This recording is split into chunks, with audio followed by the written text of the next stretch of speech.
Let's dive right in. Go ahead, grab the default cube, tab into edit mode, and just delete the top face.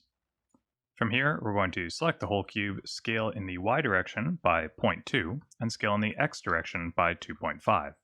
And this is going to be the basis of part of our mesh.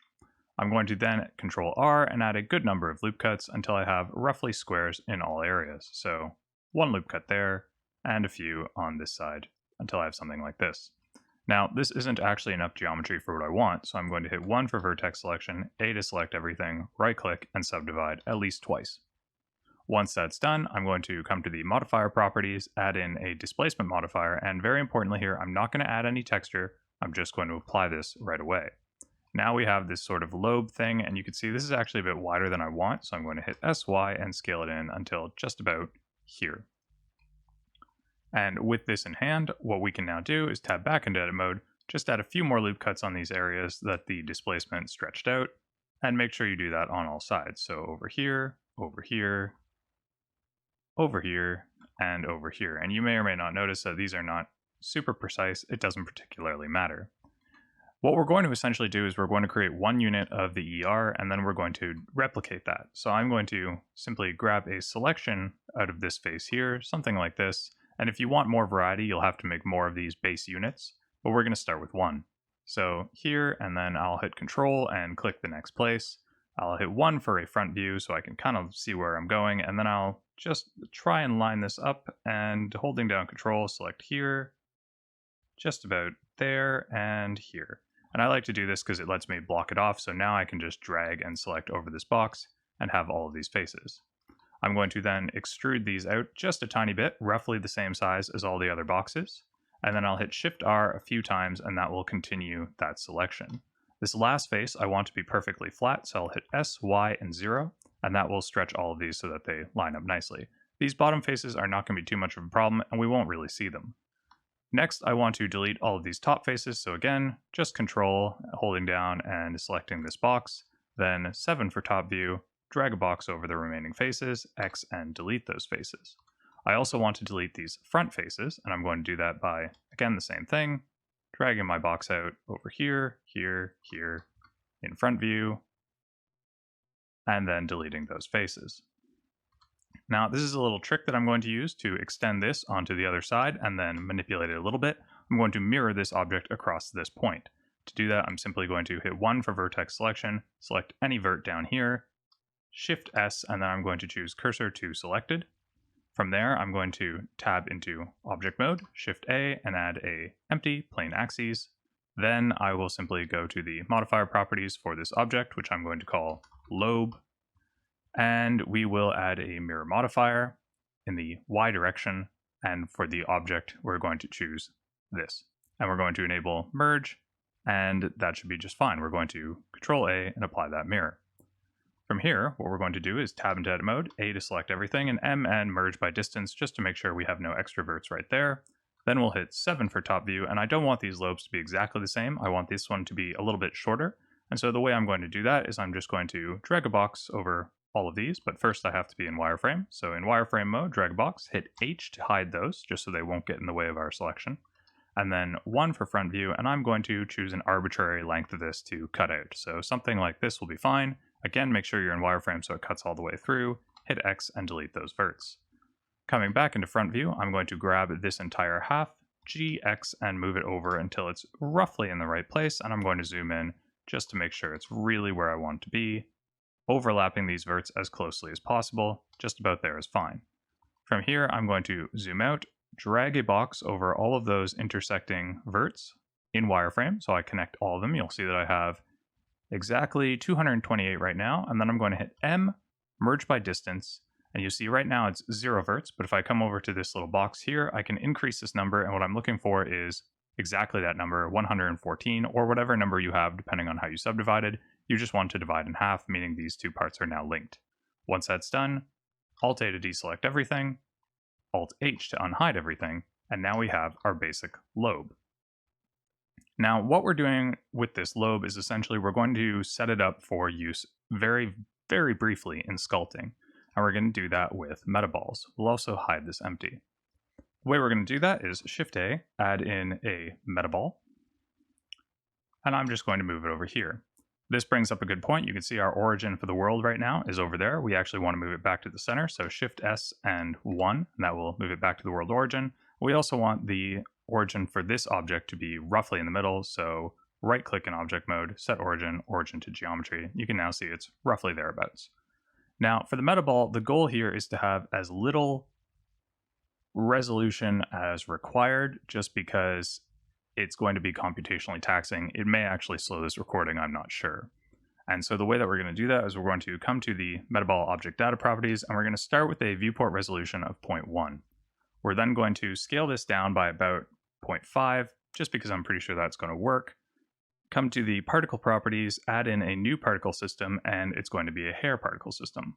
The exact number of verts that we want is the total number in this object. So you can see this is quite a lot, 22,362. And we're going to type that in, 22,362. If you don't see this number in version 2.9 in Blender, you have to enable statistics in this lower panel, and you can just do that by right-clicking and checking the box for scene statistics. But from here, we're going to render as object, and the object that we're going to choose is that metaball. And when we tab out of edit mode, hopefully the recording doesn't crash, and all the metaballs will just go into place. Okay, not bad. So you can see we actually have all the metaballs in place. It's not the perfect resolution, but this is actually more than good enough for what we're going to do. And what we're going to do is select the actual metaball itself, hit F3 for search, and we're going to look for convert to mesh from curve meta surface text. And we're going to select this option. Once that's done, what we've essentially done is we've linked this and this, so it's all one object now. And I'm actually going to hide the original lobe object. I'm also going to disable it in the render just so it doesn't show up. The original lobe object is that underlying set of rectangles, but this is actually what we're going to use for our endoplasmic reticulum lobes. This is actually a little bit thicker than I would have liked, to be honest. I would have probably taken the metaball and just shrunk the dimensions again in half, just so we'd have something a little bit thinner walled, but you have control over that wall by just changing the size of the metaball. And if it's not connecting all the particles, you can see this is actually starting to stretch out a little bit. Then you would just have to add more verts or more particles. Again, that's going to be more or less computationally expensive, so deal with at your leisure. From here, we're actually going to move into sculpting. And I've traditionally avoided sculpting for tutorials just because I find it's a little bit harder to follow or describe, and I usually don't want to work with high poly meshes. So we're going to see how this works. We're going to start by just grabbing the smooth brush, hitting F, and scaling up. So this is the size of the brush. We're then going to hit Shift F, and we're just going to bring the strength all the way up to 1. And then very simply, there's no real rhyme or reason to this. I'm just going to sort of smooth out arbitrarily and move around my object as I would with anything in Blender, if this is your first time sculpting, and just smooth it out. So this is actually going to be the basis of our ER, and you can see if I smooth enough in certain places, I'm actually going to be able to shrink the walls a little bit. So this lower poly mesh is actually fine. Using Metaballs to sort of set up a sculpting mesh is actually a reasonably common approach in sculpting, but again, I usually avoid it because it's just not as concrete, and so your look is going to vary from the look that I have for sure, but the basics are still being conveyed. Now, if you want to do a little bit of extra variation, you can simply come down to the grab brush. You might want to disable the symmetry, and then you can just sort of pull your mesh around a little bit here and there to add a little bit of extra flair, something like this. It doesn't really matter too much, and again, this is going to be sort of up to you for how you want your specific endoplasmic reticulum to look. But I'm reasonably happy with that. From here, we're going to go back to layout, and this is going to be the basis of our endoplasmic reticulum. What you might have noticed is that this ball is actually still attached, and we're going to remove that by simply tabbing into edit mode, hitting Z for wireframe, dragging a box over that, hitting X, and deleting all the verts. From there, we'll tab back into object mode, right-click on the actual object, and just reset the origin to the geometry. So it's right here. And this is essentially the basis of it. From here, we're going to be moving into actually setting up the bigger endoplasmic reticulum, some tricks for that, and then a little bit of nice animation at the end. And this is actually pretty straightforward. So we'll come to solid view. I'm going to Shift A, add a lattice, and I'm going to make this lattice roughly from the side, the Z dimensions, so S and Z, until it just about covers the actual size of this at its tallest point, which would be right about there. And then I'm going to make this lattice absolutely huge in every other dimension. So S, Shift Z, and then just drag it out. I really want it to be big because when I start duplicating this lobe, I want the lattice to cover all of them.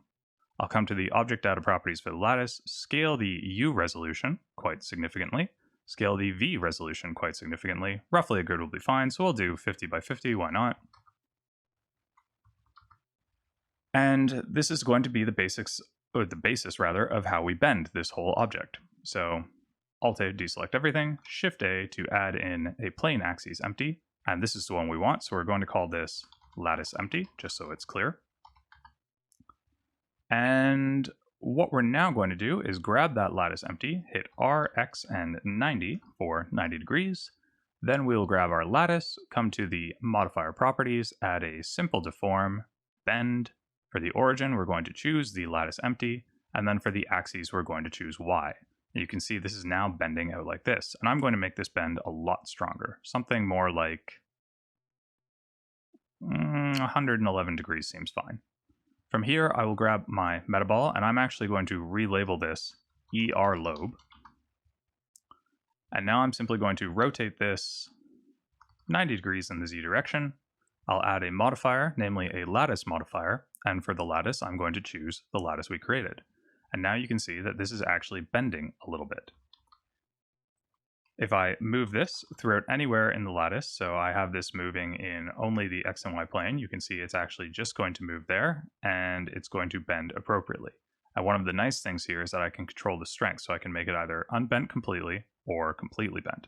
And how much it's going to bend depends a lot on how much the lattice is actually bent. You don't want to bend the lattice too far because it's going to do this sort of thing. And if you really want to bend it more, I believe one way to do that is actually just to move the origin farther away. So we'll try and do that right now by tabbing into mode, selecting everything, and then moving the whole thing away from its own origin point. And yes, now you can actually get a little bit of a greater bend in that lattice. So that's a bit more of a effect there, if that's something that you're after. But again, this isn't too necessary, it's just a simple thing that you can do. I'm going to keep the origin at the geometry and actually move it back to the world origin. Now, constructing the endoplasmic reticulum out of one of these lobes is essentially as simple as just duplicating it and moving them to different spaces. So Shift-D, Shift-Z, and then move it around. If you don't want to have too much obvious overlapping symmetry, then all you have to do is manipulate this object. So you can scale it in the Y direction a little bit, so some of the lobes are longer. You could spend some time making extra lobes and use all of them in a different collection. But usually you can get away with actually just doing a good number of duplications, and then things like rotating them upside down. One of the things that I like to do is actually flip them along an axis. So I have a empty right in the middle there. I'm going to duplicate my original one, move it just in the Y direction here, and then I'll add a mirror modifier using the lattice empty in the Z axis actually. I'll go ahead and move the mirror modifier to the top of the stack, apply that, and then delete this entire half that I already have a copy of, making sure that I'm in wireframe when I do that, otherwise it won't actually catch all the vertices. Again, I'll reset the origin to the new object, and now you can see what I've essentially done is I've just created an exact mirror flip of that, and I can just use this to fill in a few areas here or there. And basically the extent of how well this is going to work or look is related to how much time and effort you're going to put into making either duplicates or really changing it up so that it doesn't seem too obvious that you have multiple copies. What you can also try and do is go in and modify some of the copies using additional sculpting. So I'm probably not going to do that. I like to only have to sculpt once, or if I'm going to sculpt, I'm going to sculpt another piece. I'm not going to actually reuse the same piece. But you could try making the channel in the center. You could try having lobes of different lengths. You can try sculpting it so it looks a little bit different. But this is the basic idea, and it's going to have to do for the tutorial. And again, I'll scale this on the Y just so that it looks a little bit different. And this is actually going to be not bad. So you can see it actually looks a lot better when you come into an area where you can't immediately tell that they're all symmetric. Because we duplicated out of the original that has all of the lattice modifiers in place, they all have the lattice modifier. And one of the things that I recommend doing is that if you're going to change one, which I am going to do for animation, you might want to change all of them just so that they will have this sort of same effect going on. And we're going to use the strength of the lattice modifier to kind of achieve a bending in and out effect that's a little bit subtle. For starters, we're going to add just some material so that it looks pretty decent, and I'm going to do something very, very simple. Namely, we'll go with some sort of orange type thing. Actually, we're going to go purple. I like purple. So we're going to go with some sort of purple over here. I'm going to make it a little bit darker. For biological things and for these types of organelles, I tend to like to add a little bit of subsurface, maybe up to 0.5, and then I'm going to make that a little bit more of a blue or a red, depending on how I want that to go. This is usually better if you're using some sort of skin tone effect, but this is actually pretty nice. So I'm going to select every other copy that I've made. That one, and then lastly, I'll select this colored one, hit Control L, and link the materials. So now they're all purple, just like that. And from here, I'm going to do a little bit of animation setup. So the first thing I'm going to do is I'm going to choose one piece that is far out of the way and easy to select from all the others. I'm going to add a very, very simple wave modifier to that. And if I were to press play now, you'd be able to see this sort of oscillating. That's kind of neat. It's a little bit quick and a little bit too fast for my liking, so I'm going to change the height to 0.25, so it's a bit more subtle. And under time, I'm going to drop the speed to maybe 0.15, so it's, again, not quite as rapid. In fact, 0.1. Just something gently oscillating. You can also change the motion by unchecking X or Y or cyclic, and this will impact how it's going to sort of move around. So I actually don't mind having all of them at once. And basically we're going to copy all the modifiers from this, but first we're going to set up the bending modifier with this little strength in and out aspect. And if you were sensible about how you would do this, you would change it in one and then change all the others to reflect, and that's the way we're going to do it. The basic idea is I want to have the strength oscillate between about 0.7, 0.8, and 1, kind of over time bending in and out. And I want to do it for all the objects. Now, the way that I'm going to do that is using the frame rate right here. So I'm going to copy this as a new driver, and then I'm going to take that into the strength, and I'm going to right click, and I'm going to paste that driver. Now, this value is huge because 53 is going to make that lattice modifier kick in really strong. So what we're going to do is we're going to tamp that down a little bit by right clicking, and we're going to choose Edit Driver, and instead of average type, we're going to use scripted expression. And you can see we have frame rate right here. So what I want is for this value to oscillate in a very defined range, roughly between, say, 0.2, maybe 0.1. And so I'm going to lock the expression in place by basically taking the sine value of the current frame. I'm going to knock the value of the current frame down a little bit so that it's a bit slower. And then I'm going to add, let's say 0.2, and we're going to see how that comes out. So that's telling me 0.26 or -623, that's too low. We're going to add a little bit there. So let's try adding 1.5 to this to start, and we'll see how that does. When we reset the timeline, we can now see that we've got bending. That's pretty good, actually. It's a little bit much, but it's very cartoony, and that's kind of fun. So I'm going to slow that down a little bit by multiplying by 0.05 instead. And now let's see how that does. So it's much slower. The range is still pretty big just because we're really going all out, but that's kind of, again, it's sort of fun. It's cartoony. We're going to stick with that. And again, we're going to select every other lobe that we've created. Select our last animated lobe, Control L, and this time we're going to link the modifiers. So now they all have that waving, bending, and once we reset the timeline and play, that's interesting. Okay, they don't actually want to copy the driver. I didn't know that was a feature. So we're all learning together, but I'm going to right click, copy this driver, and painstakingly go and paste it through all these. Okay, I believe I have all of them now. So when we reset the timeline and then hit play, we can now see every single one of our lobes is bending together because they're all using the same lattice modifier. They're all being driven the same way. You could change the individual wave modifier for each one. So some of them are warping at a bit of a different rate or a different height than others. Some of them maybe are only using X or Y. I wouldn't necessarily recommend messing with how the lattice is animating because that's actually giving it the uniformity that you might want here. And again, depending on whether or not you have a lot of time or you're interested in doing so, you can make a ton of different lobes and apply these modifiers to every single one of them so that they'll all bend in unison and get this kind of look. I think it actually looks all right from this perspective, but it is going to be a matter of how much time and effort you put into getting a final product.